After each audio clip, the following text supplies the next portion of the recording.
Today, we discuss a couple reveals that devs talked about on Reddit for upcoming changes, and of course, discuss the highlights of the monthly report. Today, on the BlastCast. Let's get to it.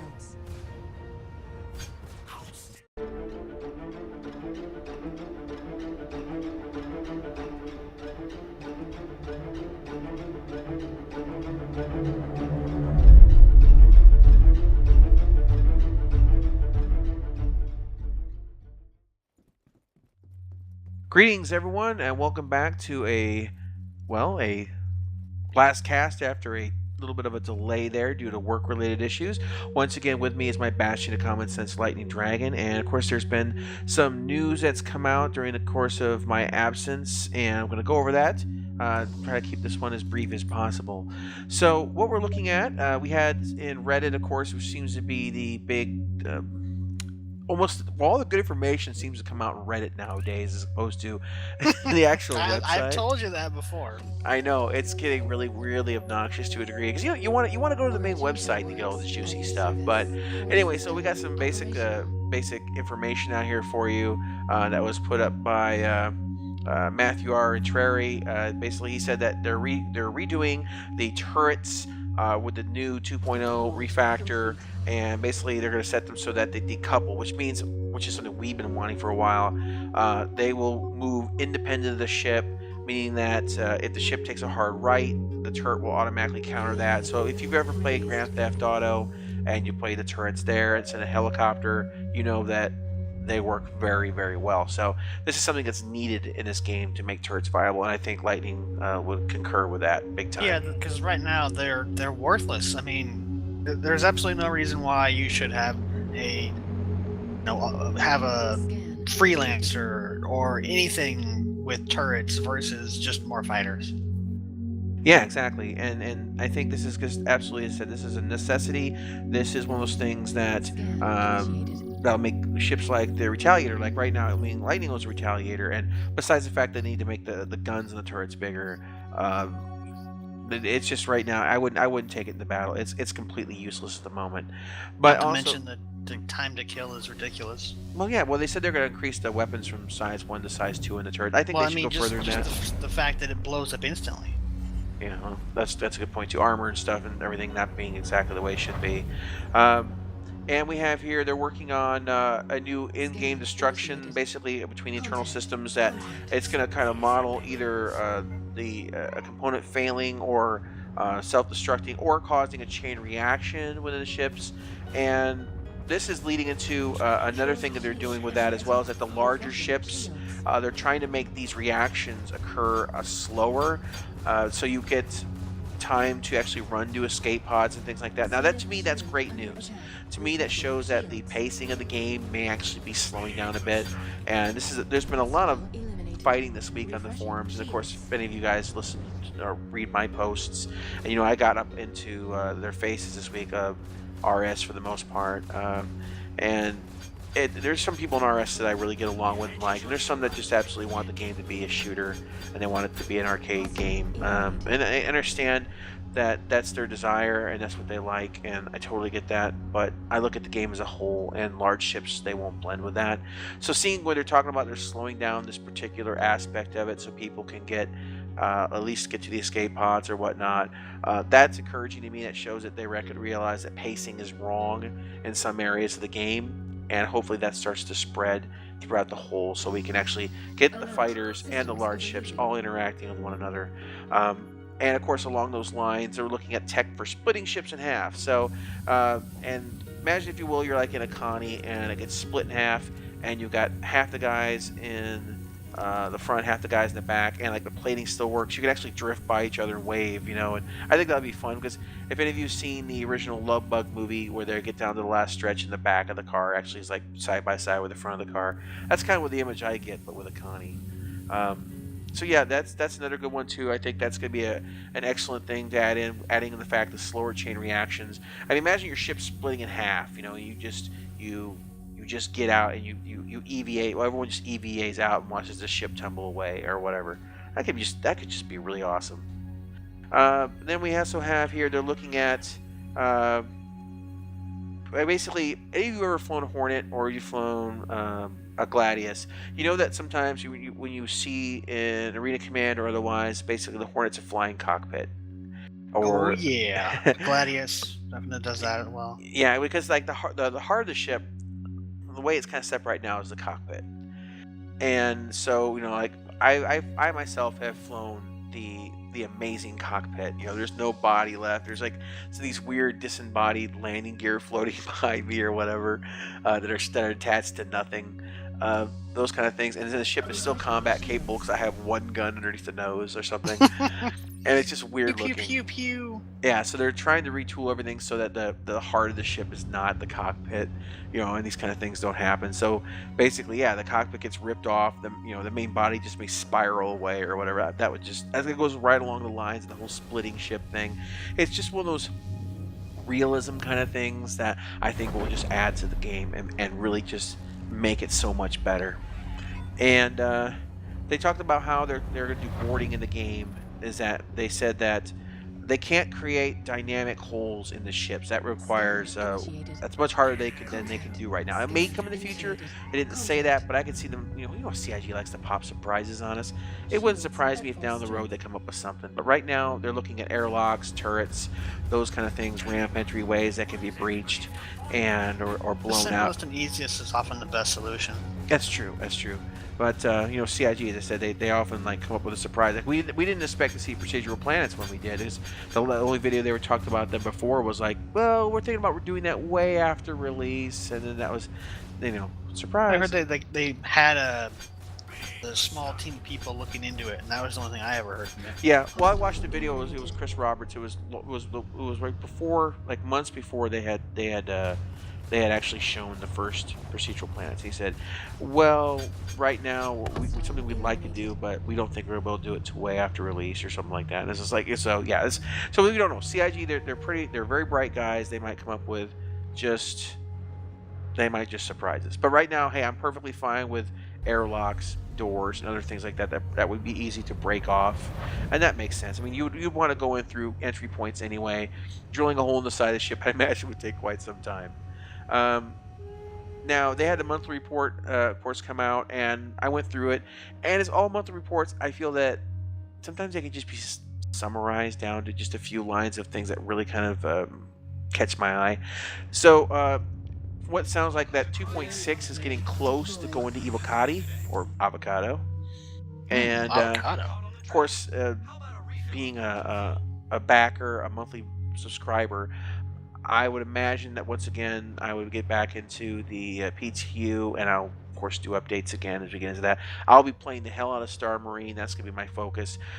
They were talking about how on that they were talking about the armor sets, that they want to make it so that you can have a light helmet, heavy chest, medium pants, and things like that. So they want to make it so that you can mix and match all the armors, and so that you can kind of make a suit that suits your needs. And they don't know if that's going to be in right off the bat. And they talked about they're even designing it at the extreme that you can have like a heavy right leg and a medium left leg, but they don't know how that's going to work in the system. So that why they're building it with all this flexibility, they're only going to end up implementing what works out in the game. They could fall out for it and have it where you have underneath suit, like just say like a jumpsuit, like an EVA style jumpsuit, right? Yeah. Vacuum sealed, whatever. You can put on whatever helmet you want, and then you attach armor pieces, like arms and then legs and then chest. Yeah. So I mean, the same way you have the when you have your weaponry, you can equip scopes or silencers in the near future. Actually, that's another thing they're adding to the game: attachments to more weapons, and finishing up building grenades, the final art. But as you're able to attach things to your weaponry, they want to make it so that you can, essentially speaking, attach different parts to your armor. And I think that's great. I think that's fantastic. They're talking about they were showing different colors. Different kind of manufacturer. Like they're trying to have basically the way that we have ships to have the style guides. Like you can look at an Aegis ship right now and you recognize that's an Aegis ship. You can look at an Anvil ship and know that's an Anvil ship. They want to have this going on with manufacturers for body armor and things like that. So not only do they want to have that style, but then they want to be able to have you mix and match components. So I mean, you could really probably between colors and styles and different manufacturers and the layers like anywhere from light and heavy. You could really kind of have a nice customized look.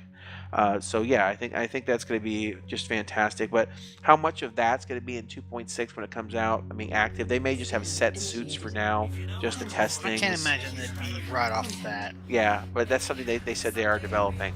That part of that information was from Reverse the Verge, which I watched today. Um, and they're working on new tech to display hundreds of thousands of asteroids at the same time, so they can have fields with billions and billions of asteroids.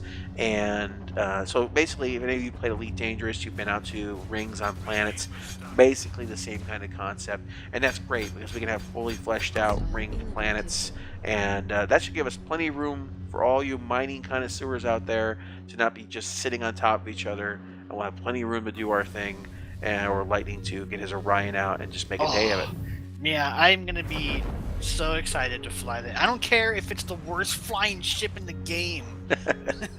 When that Orion is flyable, I will be flying it. Oh yeah, absolutely. And I might be sitting out there in my Terrapin, making sure that he doesn't get snuck up on, or whatever it takes. Or we'll see what happens if we get some guildies down there, help them out. Uh, just make a guild event out of it. This is gonna be great. Also, one of the big things I saw in the notes, which is I'm extremely happy about, they're looking at adding suspension on the ship's landing gear, so that when the ships come down, they actually come down and absorb that shock, and it looks better. Because right now, I mean, every time We the don't have ships come rocks down, for landing gear. oh yeah, you come We down. have Flintstones. When you come down, you just come down right now. It's just wham, and that's it. So adding shocks to it, I think, will not only add to the realistic look, but like when you're having planetary landings and things like that, having uneven terrain with no shocks whatsoever. I think when you add the shocks and like you'll have one landing gear may compress a bit more, and the other level the ship out a little bit. If you base that off physics, obviously that will work way better for planetary landings and stuff than just coming down and slamming the ship, which we saw in the presentation where he kept moving the freelancer and he came down hard the last time. I was worried at that moment in time that he was going to break the engines or the landing gear off, because I've done it It myself. looked like it was broken. Yeah, it was. With all the dust it kicked up. Yeah, well, I mean, he didn't, but if he hit much harder, that would have been the end of it. And that's why they need to have shocks on there, because it's really the body's too rigid in that regards. And of course, they have just finished the new ship missile racks. They talked about how they're adding all these different missile racks so we can expand the amount of missiles we have. Now, I think that's great, and as long as the missiles are mapped with, of course, mass, and the racks have weight, and then you're adding that to your ship, and your ship flies different. And they inherit the velocity of your vehicle. That'd be good too. I've shot myself with my own missiles quite a few times. But then they're going back in and they're looking at the missiles themselves, and I own several missiles that are actually size 2s that are smaller than size 1s, and they're going to go back in and look at all those and make sure that they're the right size, that they fit the right way. And like right now, if you've noticed on some of the ships, especially after the port system 2.5, like I actually did finally get an Avenger. I went ahead and did that. So my missiles hang in the midair though. They're underneath the rack, but there's you could stick easily. Floating. Yeah. Oh yeah. Easily you could stick your hand sideways from like pinky to top and like put it between the missiles and the rack. I mean, it's not touching. And that's that's just the nature of development. But the missile, clearly, it's just tiny. It's just really tiny. And I think they need to make them look a little bit more realistic in a sense, because they're just, man, those look like rockets. They don't look like missiles to me. They look like something that would just be dumbfired. It doesn't look like kind of like World War II style rockets. Yeah, they're tiny.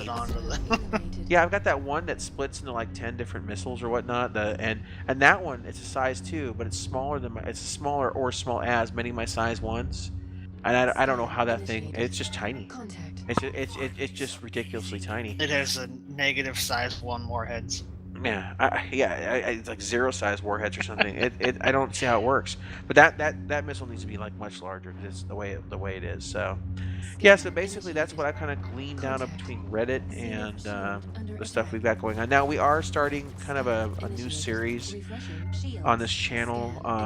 We decided that basically there's a lot of new people coming into Star Citizen, and there's when the game first came out, there wasn't a lot of choices of ships. You kind of just looked at. Yeah, my choices were 300 series, Aurora, or Hornet. That was pretty much it. Those were the baseline entry ships. Yeah, so nowadays, not only do you have like the baseline entries, which I'm not so concerned with, but like anything past that, right?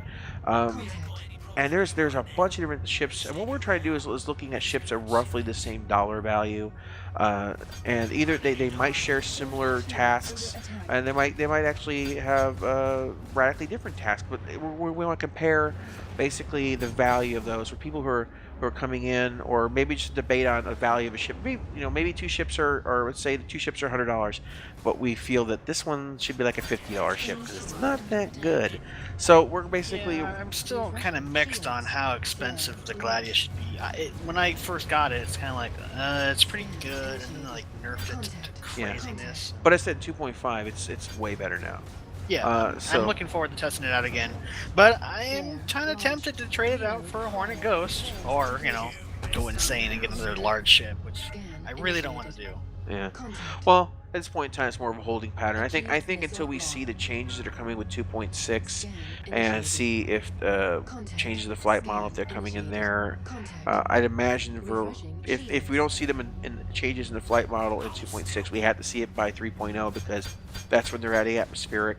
Uh, it doesn't make sense that they would add atmospheric flight model, not be tweaking the main one in and of itself. So anyway, so that's what we're going to be working on a little bit, and it's kind of a guide not only for new people coming in, just kind of thinking I want to do something a little bit more than Aurora or Mustang, but and all the way up to like more expensive ships, like $150, $200, those kind of things, and what we feel about them when we have A versus B and why. So anyway, guys, so that's kind of the short summary there. Sorry about the lack of show last week, but I think the schedule at my job is going to be stabilized now for a while. Let's hope. Yeah, let's hope. Let's very much hope. It's been a nightmare. Don't even go into the details because, yeah, Because fun reasons. stuff. Yeah, because reasons, fun stuff. All right, guys. Well, thanks for listening to this week's BlastCast. We're going to go ahead and call this one a show. And as always, leave comments down below. If you have questions or if you have suggestions about things you want me to do on this channel, things you want us to discuss, questions you have, whatever, feel free. We're here, and I love interacting with you guys. So thanks for listening. Have a great whatever it is. Bye bye. Greetings, everyone, and welcome to our extra cast. We haven't done one of these in a while, but basically, Lightning Dragon and I had some thoughts about expectations that people have when it comes to gaming, and partially due to their own personal and sometimes the messages that were given by game companies when games come out.